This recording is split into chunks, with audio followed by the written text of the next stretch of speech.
สบายดีนะพี่น้องสบายดีย้ามมื้อเช้า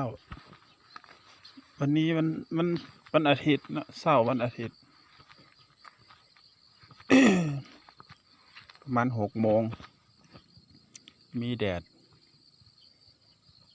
กำลังสิออก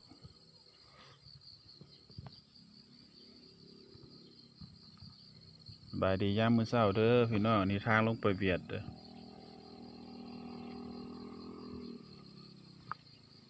ประมาณตะนาทางลงไปเวียดพี่น้องบายดีย้ามมื้อเช้าทางทิศตะเวนขึ้นเด้อตะเวนกำลังสิขึ้นโพมื้อนี้วันอาทิตย์บ่แม่นมื้อนี้วันเสาร์ซะดอกโอ้ยห่ามีทางขึ้นไปเวียงจันทน์มีทางลงไปหมู่บ้าน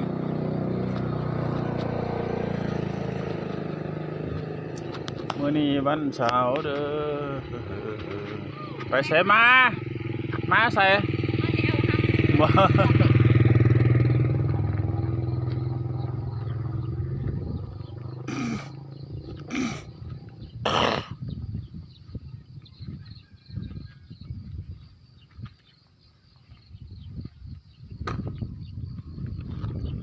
กาศหนาวพี่น้อง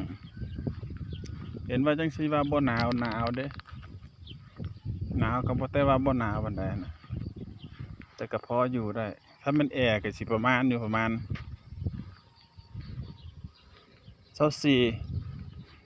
24องศา24 22เอ้ยเว้าผิด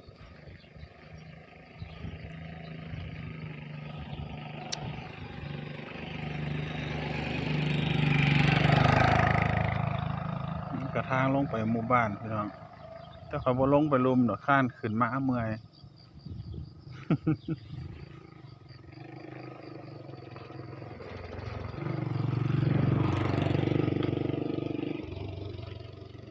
ลงไปแล้วบัดขาขึ้นมามันเมื่อยเพราะว่ามันเป็นอันนั้นน่ะเป็นดอยเป็นเขาลงไปหันก็เป็นลงไปหันได้อยู่ลงไปมันเป็นอันนั้นเป็นค่อย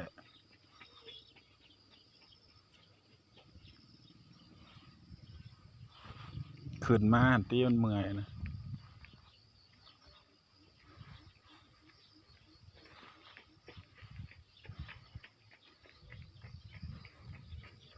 นี่ก็ต้นมะนาวพี่น้องมะนาวเป็นมะกะลายนะ